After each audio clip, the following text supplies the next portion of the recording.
दराज से यहाँ तशरीफ लाए हैं, यहाँ से एक पैगाम और मैसेज लेकर के रुखसत होंगे, यहाँ से एक पैगाम और मैसेज लेकर के जाएंगे। मैं मुबारकबादी पेश करता हूँ अली जनाब हजरत मौलाना असदुल्ला साहब कासिम दामत बरकातुहुमुल आलिया को। और इसी के साथ साथ मैं बड़े ही अदब एहतराम के साथ गुजारिश कर रहा हूँ कि हजरत तशरीफ लाए और चंद मिनट अपनी गुफ्तगू से हम तमाम सामईन के क़ुलूब को मुस्तफ़िज़ फरमाए। जनाब हजरत मौलाना असदुल्ला साहब कासिम दामत बरकातुहुमुल आलिया माइक पर।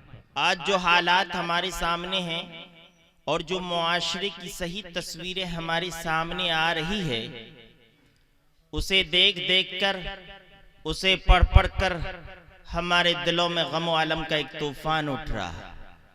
क्या मेरे मौला, हम इंसानियत के चमन में हैं या दरिंदों के किसी जंगल में हम अपनी जिंदगी बसर कर रहे हैं? हमारे लिए एक एक लम्हा, एक एक घंटा इंसानियत और शराफत के साथ जिंदगी गुजारना मुश्किल हो गया है। आज इंसान इंसान से डर रहा है, इंसानियत के नाम से खौफ मालूम होता है। कुरान करीम ने कहा अर्रिजालु क़व्वामून अलन निसा, कि हमने मर्दों को औरतों पर क़व्वाम मुकर्रर किया है। मतलब यह है कि मर्द औरतों पर सरदार है। और अल्लाह ने इस आयत के जरिए मर्दों को उसकी हैसियत, उसकी शख्सियत, उसकी औकात को वाज़े फरमाया। फरमाया तुम्हारी हैसियत क्या है? तुम्हारी हैसियत क़व्वाम की है, यानी सरदार की है। ये तुम पर लाजिम है कि तुम मेहनत से कमाई करके हलाल रिज़्क़ के जरिए से अपनी बीबी के नानो नफ़क़ा और अपने बच्चों की परवरिश करना ये मर्दों पर फर्ज फरमाया। बाजार जाना और वहां से सामान खरीद कर लाना, बाजार जाना, वहां से कपड़े खरीद कर लाना, बाजार जाना, सब्जियां खरीद कर लाना, ये औरतों की जिम्मेदारी नहीं है बल्कि मर्दों की है। अल्लाह ने आपको क़व्वाम बनाया था,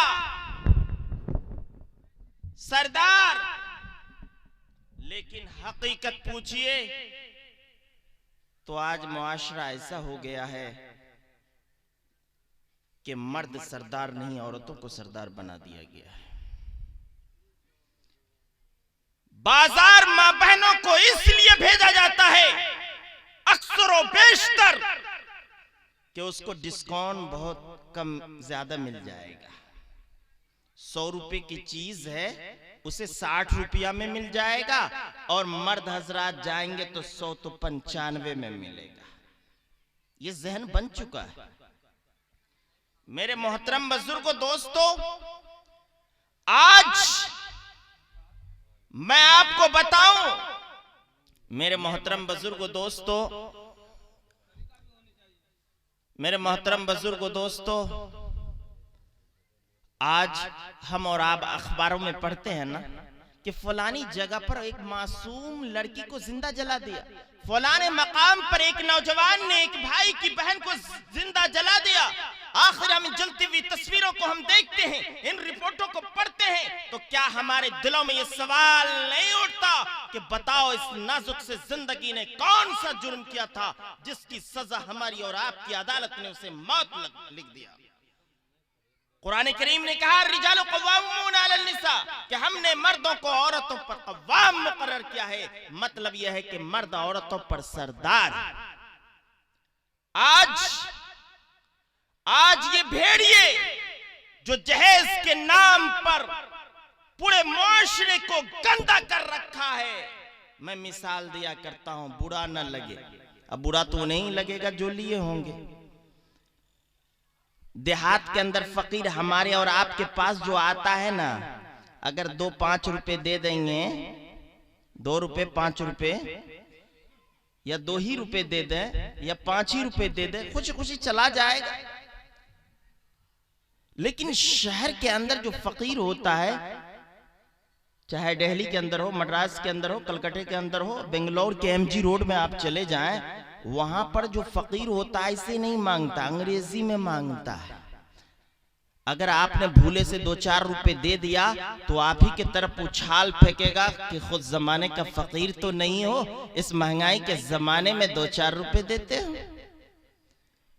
मेरे मोहतरम बुजुर्ग दोस्तों, देखिए देहातों का फकीर और शहर का फकीर को मैं दाद देता हूं कि तुम डायरेक्ट मांगते हो, लेकिन कुछ हमारे इंटरनेशनल फकीर हैं, जो इंटरनेशनल फकीर हैं, जो जहेज के नाम पर भीख मांगते हैं। अगर किसी की शादी करनी हो, बीच में एक दलाल आ जाता है, दलाल आ जाएगा कि तू अगर इतना दिलवा दिया तो फलां से सेट करा दूंगा, फलां से शादी करा दूंगा, अगर तूने इतना दिलवा दिया तो इतना दूंगा। मैं कहता हूं अरे जहेज के कमीशन खाने वाले और भीख मांगकर जिंदगी गुजारने वाले, लानत है ऐसी जिंदगी पर। किसी की मासूम बेटी को लाकर खाने से तो बेहतर यह है कि तुम मस्जिद के दरवाजे पर बैठ जाओ, तुम्हें सुबह शाम भीख मिल जाएगी। मगर खुदा के वास्ते किसी के ऊपर जुल्म मत करो, किसी को ये कहने पर मजबूर मत करो कि ये हमारे घर में जो ये बेटी है, बेटी नहीं बल्कि जहन्नम का अजाब मुसल्लत कर दिया है। कांपते होठों की फरियाद भी बिक जाती है, कांपते होठों की फरियाद भी बिक जाती है, चादरे पैकरे अजदाद भी बिक जाती है। तुम तो दौलत के पुजारी हो, तुम तो दौलत के पुजारी हो, तुम्हें क्या मालूम जब फाक़े पड़ते हैं तो औलाद भी बिक जाती है। मेरे मोहतरम बुजुर्गों दोस्तों, आज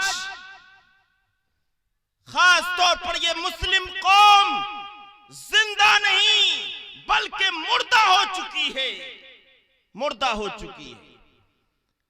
आज का ये हाल है कि अगर आज बेटी पैदा हो जाए तो उसी रात से सोच में लग जाते हैं, सोच में लग जाते हैं कि मैं अपनी बेटी की शादी 18 साल 20 साल की उम्र में करूंगा तो मुझे किस हिसाब से चलना पड़ेगा।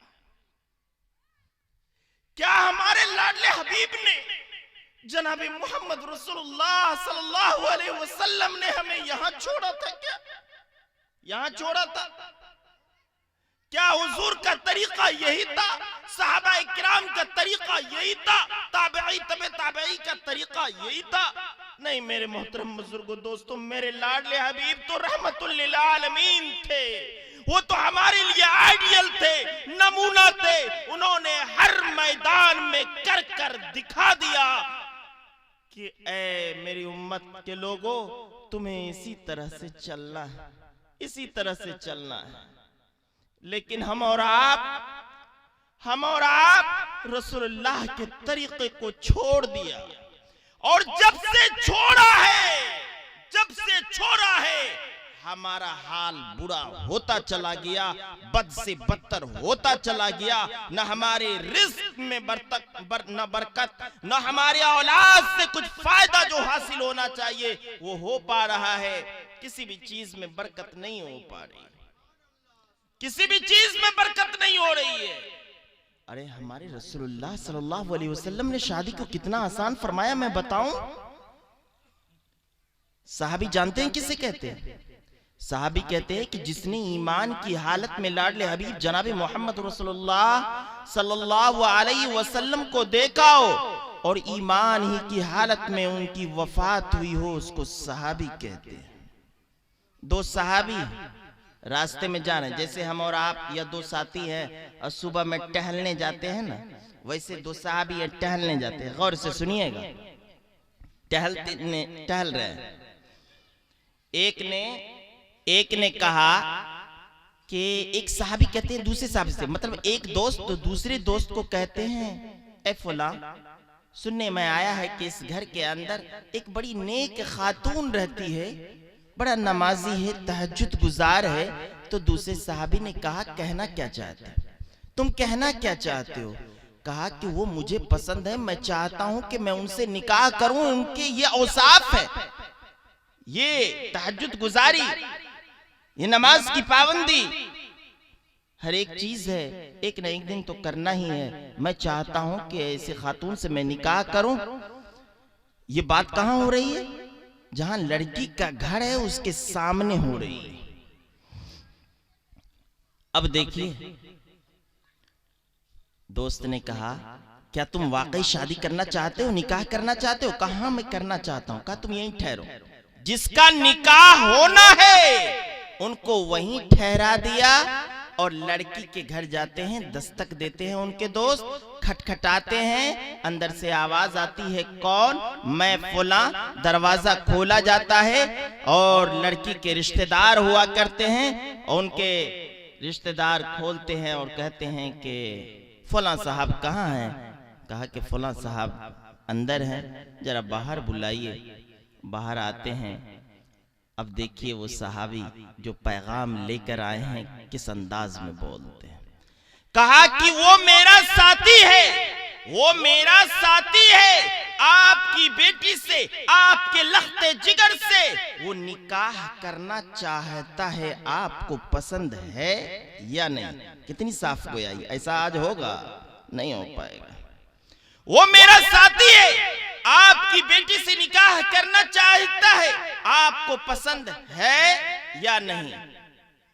अब देखिए, लड़की के बाप ने सर झुकाया। थोड़ी देर के बाद सोचा, सोचने के बाद कहा, वो पसंद नहीं।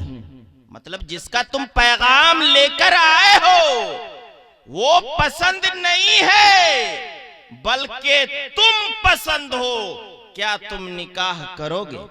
जिनका रिश्ता लेकर आए वो पसंद नहीं है, और जो पैगाम लेकर आए हैं, ठीक है, जिनका वो पसंद नहीं, और लाने वाला, पैगाम लाने वाला, वो पसंद है।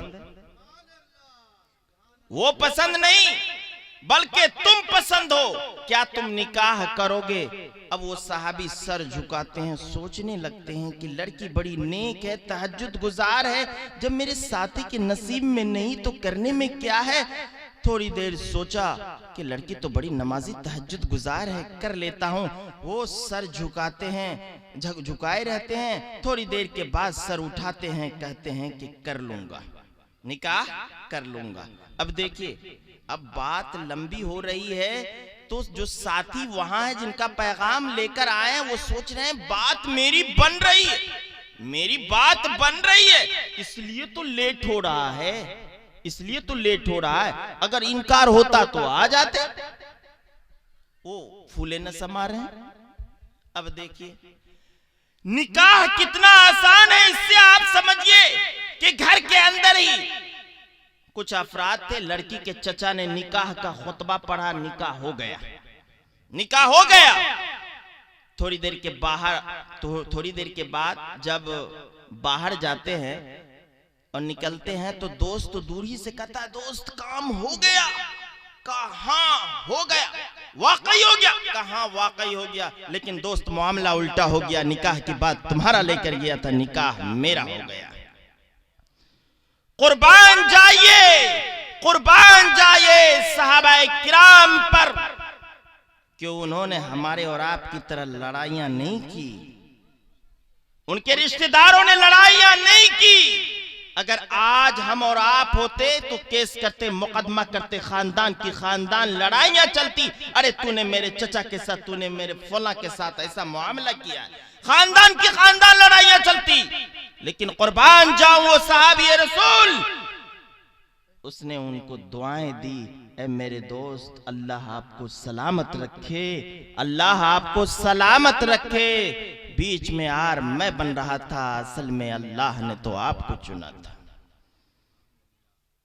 मेरे मोहतरम बुजुर्गो दोस्तों, हुजूर सल्लल्लाहु अलैहि वसल्लम ने निकाह को बहुत आसान बनाया था, बहुत आसान बनाया था। सबसे आसान निकाह को बनाया था, सबसे मुश्किल काम ज़िना को बनाया था, फरमाया कि ज़िना हराम है और निकाह मेरी सुन्नत है। जो इंसान निकाह करना चाहे वो मिनटों में कर सकता है, और जो इंसान ज़िना करना चाहे तो इस्लाम ने उसकी ऐसी दर्दनाक सजाएं मुकर्रर की हैं कि अगर एक ज़ानी को सरेआम सजा दे दी जाए तो ये सजा देखकर दुनिया कांप उठेगी। दूसरे हैवान, दूसरे नौजवान को कभी ज़िना करने का तसव्वुर तक नहीं होगा।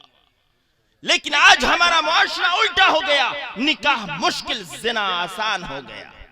और अगर कोई नौजवान इन रस्मों को तोड़ भी दे, अगर कोई नौजवान इन रस्मों को तोड़ भी दे, वालिदैन से बगावत करके वो जहेज ना ले और वो ये कह रहा हो कि मैं जहेज नहीं लूंगा, अगर आपने लिया तो मैं निकाह नहीं करूंगा, अगर उसने बगावत कर भी ली,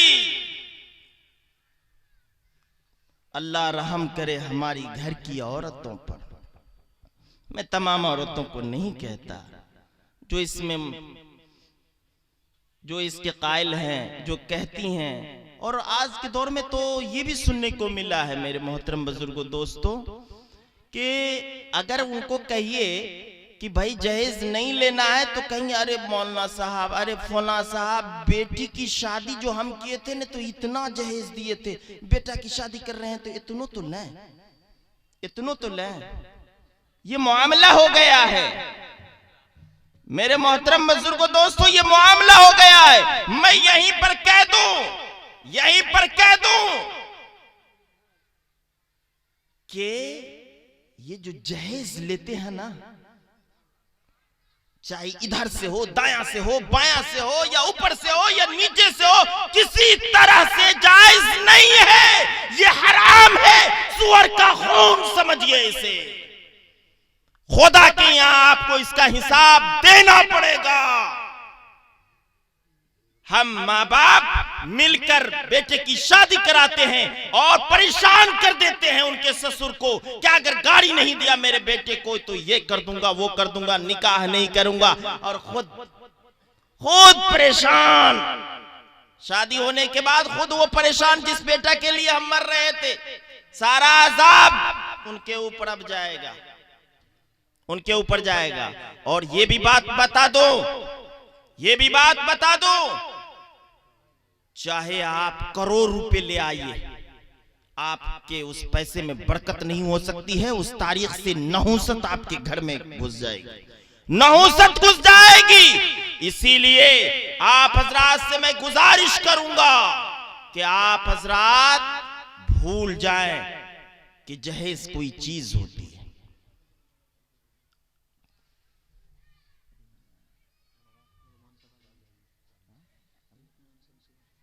अच्छा ठीक है, मैं निकाही के मुतालिक थोड़ी देर में बयान करके मैं खत्म कर लेता हूं। इस्लाम कितने तरीके से फैला भाई, गौर से सुनिएगा, मैं जोड़ दूंगा उसी निकाह के अंदर। इस्लाम दो तरीके से फैला, एक हिजरत से, एक नुसरत से। हिजरत किसे कहते हैं, नुसरत किसे कहते हैं, ये सुन लीजिए। हिजरत कहते हैं कि इस्लाम की तबलीग के लिए, दीन की मेहनत के लिए, दीन की इशारत के लिए सहाबा किराम ने जब मक्का को छोड़ा था और अल्लाह के हुक्म पर, रसूल के फरमान पर सहाबा किराम ने जब मक्का को छोड़ा, उन हिजाज को छोड़ा, उन वादियों को छोड़ा जहां उनका बचपन गुजरा था, अपने दोस्तों को छोड़ा, अपने भाई बहनों को छोड़ा, अपने माँ बाप को छोड़कर कहां गए मालूम है? हिजरत करने कहा मदीना गए। और लाडले हबीब जनाबे मोहम्मद रसूलुल्लाह सल्लल्लाहु अलैहि वसल्लम ने मदीने वालों से फरमाया है, मदीने वालों, दीन की मेहनत के लिए, दीन की इशाअत के लिए, दीन के फलने और फुलाने के लिए ये सहाबाए किराम ने अपने माँ बाप को छोड़ा है, अपने भाई बहनों को छोड़ा है, अपने औलादों को छोड़ा है, अपने दोस्तों को छोड़ा है, इन्होंने अपने खलियान को छोड़ा है, इन्होंने अपने वादियों को छोड़ा है, इन्होंने अपने बागात को छोड़ा है। हर एक चीज को छोड़कर आपके पास दीन की मेहनत के लिए, दीन की तबलीग के लिए आया है। ऐ मदीने वालों, हिजरत हमने की है, तुम मुहाजिर बन जाओ, तुम मुहाजिर बन जाओ। ऐ मदीने वालों, मैं मेहमान हूँ, तुम मेज़बान बन जाओ। मदीने वालों ने कहा, या रसूलुल्लाह सल्लल्लाहु अलैहि वसल्लम, मक्का का एक एक साथी हमारा भाई है। मक्के वालों से कहा कि भाई ये घर तुम्हारे हैं, ये खलियान तुम्हारे हैं, ये बागात तुम्हारे हैं, ये रकम तुम्हारे हैं, हर एक चीज तुम्हारे हैं। देखिए, मक्का वाले ने हिजरत किया तो मदीने वाले क्या हो गए? मददगार बन गए ना। मक्का वाले मुहाजिर, मदीने वाले अंसार, मक्के वाले मेहमान, मदीने वाले मेजबान। निकाह के अंदर भी दो चीज होती है, हिजरत और नुसरत। वो कैसे, मैं बताऊं। जब हमारे घर में बेटी पैदा होती है, गौर कीजिए, अगर पहली बेटी पैदा हो और खुशी में आप झूम रहे हैं, फिर उसके बाद कल होकर बेटी के सर में दर्द हो, तो आप कहेंगे कि बेटी है। एक हिजरत, एक नुसरत। जब मेरी बेटी जब बड़ी होने लगती है और काम के लायक रहती है या रोटी बनाने के लायक हो जाती है, जब बेटी के सर में दर्द होता है तो बाप माँ कहते हैं कि बेटी छोड़ दे, तुम्हें काम करने की जरूरत नहीं है, कि तुम आराम कर। जब वो बेटी जब बड़ी हो जाती है और निकाह के पैगाम के लिए आप दर बदर भटकते रहते हैं, एक शहर से दूसरे शहर को जाते हैं, और जब बात पक्की हो जाती है और ये तारीख मुतय्यन हो जाती है कि किस तारीख में निकाह होना है, किस तारीख में निकाह होना है, जिस वक्त निकाह होने का वक्त होता है और आपकी बारात जाने लगती है, बेटी रुखसत होने लगती है, कुर्बान जाइए उस बेटी पर, उस लड़की पर। ये लड़की भी मक्का वाले की तरह हिजरत कर रही है। जिस तरीके से हिजरत करने वालों ने, मक्का के लोगों ने अपने घरों को छोड़ा था, अपने भाई बहन हर एक चीज को छोड़ा था, ठीक उसी तरीके से ये लड़की अपने माँ बाप को छोड़ती है, अपने भाई बहनों को छोड़ती है, अपनी सखियां और सहेली को छोड़ती है, और अपने दोस्त अहबाब को छोड़ती है। और उसको तो 18 साल 20 साल की जिंदगी में उससे दरो दीवार से भी मोहब्बत हो जाया करती है, लेकिन हर एक चीज को कुर्बान करके वो लड़की आपके घर को सजाने के लिए, आपको नेक औलाद देने के लिए ये मक्का वाले की तरह हिजरत कर लेती है, ये ससुराल जाती है। काश मदीने वाले की तरह, जिस तरीके से मदीने वालों ने मक्का वाले का स्वागत किया था और खुशामदेद कहा था, उन्हें कहा था भाई ये घर तुम्हारे हैं, ये हर एक चीज तुम्हारे हैं। काश ससुराल वाले उस लड़की से कहते कि बेटी तुम्हें घबराने की जरूरत नहीं है, तुम्हारा बाप, तुम अपने बाप माँ को छोड़ के आई हो, तुम्हारा माँ बाप दूसरा मौजूद है। लड़की की बहन कहती, बहन घबराने की जरूरत नहीं है, मैं तुम्हारी बहन हूं। लेकिन आज उल्टा हो रहा है, आज शादी करके जाए तो पीछे हाँक कर देखता है कि लड़की की गाड़ी तो देखता ही है, लेकिन ऐसे करके देखता है कि गाड़ी वो जहेज वाला कितना छोटका वाला है, गाड़ी टेम्पू पर आ रहा है या बड़का गाड़ी पर आ रहा है, होता है कि नहीं होता है। मेरे मोहतरम बुजुर्गों, दोस्तों, मैं वक्त की नज़ाकत को मैं समझ रहा हूँ, इसलिए कि खुद जिम्मेदारी भी है।